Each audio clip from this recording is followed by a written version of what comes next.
Baz steps into the small windowless room and fixes me with a grim expression. "Come on, Baz," I say. "It was a setup.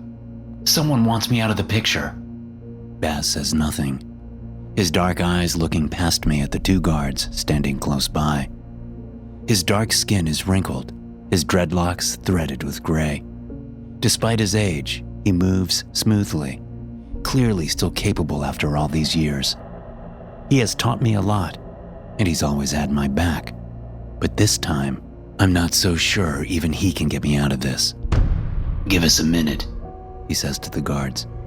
"It's almost time, sir," one of the guards says. "I know what time it is," Baz says. He holds up a key in one hand and tells the guards that he'll remove my cuffs before I go out into the corridor to face what I have to face. The guards move through the same door Baz used, glancing at me with something like relief on their faces. They didn't want to be the ones to remove my cuffs, anyway. They know what my hands are capable of. Once they're gone, I say, "The job was approved by the association. Someone messed with the package, had me kill the wrong guy." "I looked at the package myself," Baz says. "It seemed fine to me." "Yeah, well, it would, wouldn't it? Otherwise, it wouldn't be much of a setup." Baz sighs. "There's nothing I can do for you, Slade." "I know who it is, that bastard." Baz backhands me across the mouth, cutting the words off. "Right now, you still have a chance of getting out of this alive," he says. "Not much of a chance, but it's better than nothing. If you start throwing accusations around, they'll just have you executed." I clench my jaw, knowing he's right. Baz sticks his hands in his pockets and glances at the floor. He walks around behind me to where my hands are cuffed. I think he's just going to release my hands, like the rules state. But I feel a sharp pain in my wrist. I don't say anything and don't make a move. I trust Baz implicitly. And I think I know what he's just done. Something that could get him executed if he's caught. The cuffs come off, and I bring my arms around, shaking my hands to get the blood flowing. Baz tosses the cuffs to the floor and steps around to look at me. "It's only hand weapons," he says. "You're good in close quarters. Just remember what I taught you. Let it flow." He winks at me, pats me on the shoulder, and moves through the side door. I step up to the main door and wait. I can feel whatever Baz injected me with starting to take effect. It's as if my muscles are tightening and loosening all at once. My senses sharpen, and my breathing slows. The metal door slides open, revealing a long corridor filled with men dressed in suits. They're armed with various hand weapons, knives, hatchets, ice picks, hammers, and various other implements. They all stare at me, waiting. There are cameras all along the corridor that will record the whole thing. Anyone who draws my blood will get $100,000. Anyone who takes a digit or a limb or an eye will get $500,000. Whoever lands a killing blow will get $1 million. Of course, they have to survive to collect. I've been among the men in the metal corridor, waiting for some poor bastard to try and fight his way through. Now I wonder how many of those men I helped kill were set up, just like me. Fuck it, here goes nothing. The corridor is only wide enough for 2 men to attack at a time, which is the only reason I have much of a chance at all. I scream as I run toward the first 2 men in the hallway. The one on the left has a hammer, and the one on the right has a knife. I head for the guy with the hammer, going full speed at him. But at the last moment, I throw myself to the right, kicking the guy with the knife in the chest and sending him slamming into the wall before he falls down. Using the momentum from the kick, I move back left, slamming my elbow into the other guy's head. He stumbles and I move with him, yanking the hammer out of his hand and cracking his skull with it. I turn just in time to deflect another man's attack. I knock his ice pick to the side with the hammer and grab him by the neck, smashing the curve of my forehead into his face. He falls down, unconscious, but the guy with the knife I kicked is now up and charging me, side by side with the guy wielding a machete. Swinging the hammer, I make the machete guy duck. The knife guy slashes out at me, and I'm not fast enough to dodge back. The blade opens the skin of my right shoulder before I swing the hammer at him. The claws sink into the meat of his neck. and I'm trying to pull the tool out when the machete guy swings at me. I let go of the hammer, moving my hand just as the machete swings down and thunks into the knife guy's arm. While the machete guy pulls the blade out, I snatch up the knife and jam it under his chin. Then I take the machete from him and use it on the two men rushing up to fight me next. Making quick work of the two men, I move down the corridor, taking all comers. I get stabbed and sliced several times, but I leave a mess of bloody and dying men behind me. By the time I make it to the end of the corridor, I've lost a lot of blood, but I'm still alive. The door at the end slides open, and I get a quick glimpse of Baz and another man waiting for me, the man who set me up, Caesar. Baz is sitting against the wall on the other side of the door, bleeding from a chest wound. Caesar has a bloody knife in one hand, and he's holding a small canister up in the other. He sprays something out of the canister, straight into my eyes. It burns immediately, making it impossible for me to keep my eyes open. Right, Baz calls, but I don't understand. Not until I sense movement and move on reflex as a blade slices down the right side of my chest. I move back, eyes still closed, and I remember my training. Left, Baz calls, and I parry right, swinging out with the machete and hitting nothing but air. Down, my mentor says. I jump, feeling something pass under my feet. left. I spin to the right, slicing out with the machete as hard as I can. I feel the blade hit something. There's a choking sound, and I pull the blade out. Then there's a wet thump. Forcing my eyes open with some effort, I see Caesar on the floor, holding a hand to the wound in his neck. I work my way over to Baz by feel and help him up. You gonna survive? I ask him as we help each other down toward the building's medical facilities. He says. No doubt. What about you? Are you kidding me? I'll outlive you for sure, old man.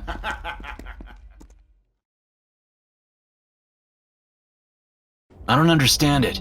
I shot him last night. But there he is, walking around like nothing happened. Charlene watches out the car windshield as I talk. The guy I'm referring to is tall and muscular, moving down the sidewalk in a tailored suit. His skin is dark, but it seems to somehow reflect the city lights instead of absorbing them. His head is shaved to the scalp, and he wears a smirk on his face. Maybe it's not the same guy, Charlene says. Maybe you did kill the guy, but he has a twin brother or something? I shake my head. No way, it's him. Besides, I listened to the police scanner pretty much all night, and no one called anything in from that building.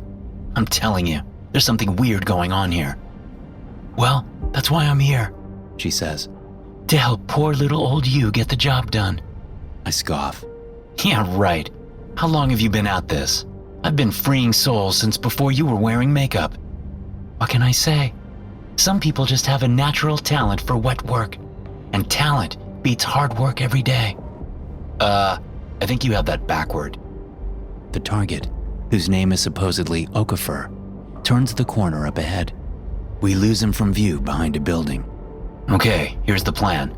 I say, but Charlene cuts me off. I got this. Watch and learn. She steps out of the car. Charlene, that's not a good idea. She doesn't listen. Cursing under my breath, I get out of the car to follow.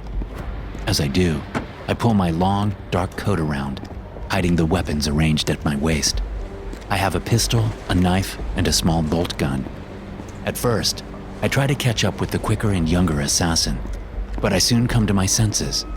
If Charlene wants to go rushing headlong into a dangerous situation, who am I to stop her? She's a grown woman. I've seen many an assassin get too cocky and end up getting killed because of it. I learned long ago to let these things go. But I like Charlene. She may be cocky, but she's got something about her. A spunky energy that reminds me of my little sister, who has refused to talk to me for over a decade now. Still, I follow along at a safe distance, moving through the night like I have somewhere to go, but no real hurry to get there. As I turn the corner, I see Okafor moving into the park a block away. He disappears into the darkness under the trees, heavy with spring foliage. Charlene is about halfway between me and the target, and she glances over her shoulder at me, winking. Soon, she crosses the street and disappears into the same darkness under the trees. I move across, dodging through traffic, and walk along the edge of the park, glancing in to try and locate Charlene and Okafor. There, on one of the dark paths, I see Charlene dart out from some bushes and move like a flash toward Okafor, who seems oblivious. Charlene launches herself into the air, her right hand suddenly appearing with a knife as she lands on Okafor's back. Her hand flashes down repeatedly, stabbing the struggling Okafor in the chest. I rush into the park, looking around for any witnesses. There are none. Most people avoid the park at night in this city. Okafor falls to his knees while Charlene continues stabbing him. Then she stops and steps off as he falls onto his face. She peers down at the target for a long moment before looking up at me. Smiling, she winks at me. There's a flash of movement, and her legs fly out from under her. She hits the ground with a thud, and Okafor is suddenly on top of her. He grips her neck with both hands while she stabs him in the side with her dagger. I rush forward, moving as fast as my old legs will take me. I pull out the bolt gun, the kind used to kill cows in slaughterhouses, and press it against Okafor's head. I pull the trigger. The captive bolt shoots into his skull and then retracts into the gun. Okafor lets go of Charlene and falls to the side. Bending down, I feel for a pulse on Charlene's neck. I feel her heartbeat weakly one time, then there's nothing. She's dead. Stepping over to Okafor, I do the same thing. There's nothing, no pulse. But just as I'm about to remove my fingers and stand up, his heart beats again, and his eyes snap open. He shoots a hand out, which clamps on my neck. I still have the bolt gun in my hand, so I put it against his forehead and pull the trigger. His hands let up, allowing me to pull in a gasping breath. What the hell? I say, putting the bolt gun to his chest. I wait to see if he'll come back again. I have a feeling he will. Nearby, Charlene moves. It's just a twitch, but it pulls my attention away, nonetheless, at the exact wrong time.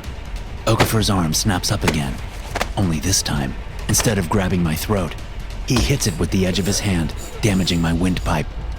On reflex, I pull the trigger, shooting the bolt into his chest, right above his heart.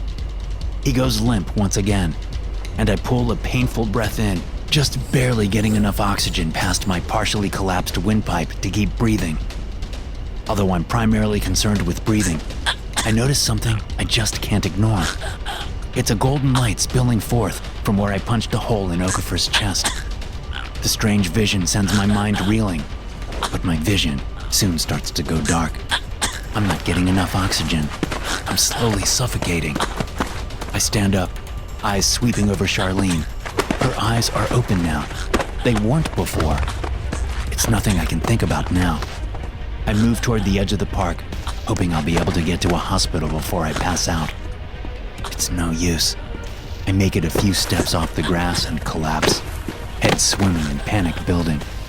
My vision goes fully dark, and I take my last agonized breath while clawing at the grass. An immense beam of golden light erupts from overhead, bathing me in its glory. Somehow, I breathe the light in, and it's the sweetest air I've ever tasted. I feel it course through my body, chasing the pain away ahead of its glorious wave. I feel as energized as a 20-year-old, and the constant aches of my old body fade away as if by magic. But when I open my eyes, I'm confused by what I see. This isn't heaven. I'm still in the park, just off the pathway. Charlene steps into view, looking more alive than ever. Oh, good, She says. you're up. I sit up and look over at Okafor. There's a hole in his chest, dark and about the size of a softball. Looking up at Charlene, I say, How? She smiles. I don't suppose you believe in immortality, do you? I kill people for a living, I tell her. Of course not. Well, you better start, because you're it now. You're immortal. Welcome to the ranks of the Unkillable. At least, unless someone rips your new heart out like I just did to poor Okafor over here. New heart? I say. What? I like you, old man, Charlene says. but you're slow on the uptake. Still, I think we're gonna have a lot of good years of killing assholes ahead of us. As long as we follow the rules and don't deviate from the plan, like poor Okafor. Immortal, huh? I say, looking at my hands. They appear just the same, but they feel different. I could get used to that. I really could.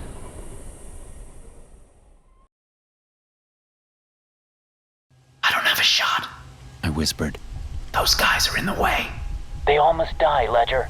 Eliana said over the radio, her voice a guide in my earpiece. They're all involved. I sat crouched behind a pallet of wood at the dark construction site. 6 men in suits stood about 20 yards away, talking. We were on the 7th floor of the unfinished building.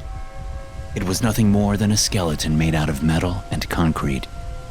Outside, beyond the glassless windows, rain poured down. I had watched from my perch as the men arrived in groups of 2 from 3 sleek black cars. The drivers got out of the car and popped umbrellas, walking the important men from the backs of the cars into the building. Then the construction elevator had whirred to life, bringing them up 2 at a time as they arrived. Now that they were all here, I had a job to do. I'd been training for this ever since I could walk, one way or another. Eliana was always there, delivering harsh criticism and encouragement when needed. Despite all the skills I'd gathered, I still felt like the teenager I'd been until my birthday last month. Peering around the pallet of wood, I watched them. But there was one man in particular I was here for. He had his artificially dark hair slicked back like some stockbroker from the 80s. His eyes were cruel, brows always slanted, making him look angry all the time. And from what I knew about him, he was angry all the time. His name was Holt, Darren Holt, and I knew he liked to meet with his crew bosses at places like this because they were sure it wouldn't be bugged. Do it. Eliana said. Do what you came here to do. I raised the Heckler & Koch VP9 pistol. It had a 17-round magazine and one in the chamber. 18 bullets was plenty for 6 guys, if my training was any indication. Plus, I had spare mags on my hip, but I had never fired at a human before. Holt was still partially obscured by 2 guys standing with their backs to me. I picked my targets and mentally rehearsed my sequence, knowing I would save the 2 guys with their backs to me for last, since they would have to turn completely around to get a bead on me. I aimed at the man on the far left of the group, his face in profile to me, and I fired.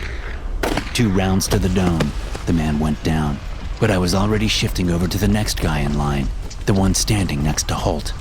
2 rounds into that guy, and he went down before he'd even had a chance to touch his gun.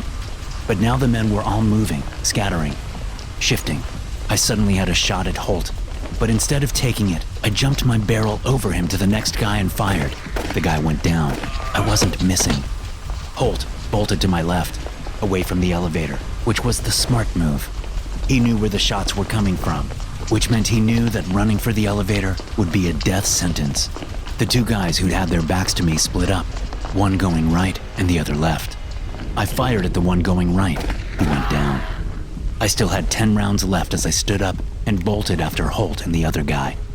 I turned the corner and fired at the guy who'd been slower on the uptake than Holt. He went down, and I ran past him as I went after Holt. As I turned another corner, I saw Holt jump out through the window at the end of the hallway there. I knew what he was doing. The way the building was constructed, there was a 5-yard gap between building wings. Holt was jumping down to the lower floor. I ran down and jumped out through the same window. My momentum took me across and down through the 6th floor window on the other side. I rolled and came up on my knees in time to see a 2x4 flying at my face. The impact whipped my head sideways, and I lost my grip on the gun. Holt must have lost his gun in the jump. Dropping the board, Holt scrambled for the gun, but I fought the pain and jumped for it. We both grabbed it at the same time and struggled for it. I got up to my feet, fighting against Holt, who was trying to point the gun at my head. My face was bleeding, and I felt as though something had broken when Holt hit me with the board. My eye felt loose in its socket, so I figured it was one of my orbital bones that had shattered. The pain seemed to sap my energy. Holt was forcing the barrel closer and closer to my face as we struggled a few feet from the window we'd both jumped through. This man is not your father, Eliana said in my earpiece. He may be blood, but he is not your father. The only reason you are here is because of what he did to your mother. He raped her, Ledger. He raped her and drove her to suicide. And he's done the same to many other girls and women. So balance the books. You're stronger than him. Balance the books, Ledger. A surge of anger released inside me from the same dark place that had led me here, to this profession, to this way of life. I momentarily let my arms go limp while simultaneously ducking my head out of the way and twisting my body. Holt wasn't ready for it. He lost his balance, and I pulled him over toward me, swinging him at the window. Then I let go, letting him have the gun.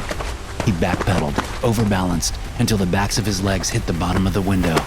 He went backward into the rain and the night.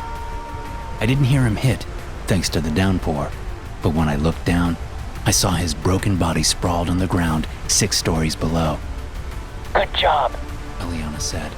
Now go get your gun back and get the hell out of there. The cleanup crew will be there soon. I looked up at the surrounding buildings, wondering where Eliana had posted up, and I managed to smile. That wasn't so bad. Not so bad at all. Thanks for watching. Be sure to subscribe and smash that like button to get notified every time I upload a new video. You can also check out some more of my animated horror stories right here.